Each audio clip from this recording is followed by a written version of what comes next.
সে শুধু একটা শিশু ছিল, রং পেন্সিল দিয়ে পৃথিবী আঁকত, স্কুলে যাওয়ার আগে টেডি বিয়ারটা ঠিক করে রাখত।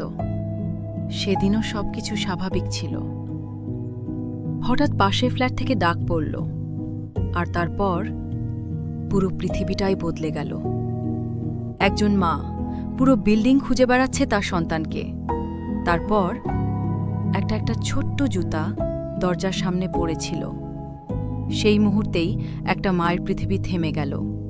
আইন ছিল, পুলিশ ছিল, প্রশাসন ছিল, কিন্তু বিচার তখনও ঘুমিয়েছিল। তারপর রাস্তায় নামে মানুষ, কারণ প্রতিটা নীরবতা পরবর্তী অপরাধে সাহস হয়ে দাঁড়ায়। একটা শিশুর নিরাপত্তা কোনো অনুগ্রহ নয়, এটা তার অধিকার। আজ যদি আমরা না জাগি, আগামীকাল আরেকটা জুতা পড়ে থাকবে অন্য কোনো দরজার সামনে।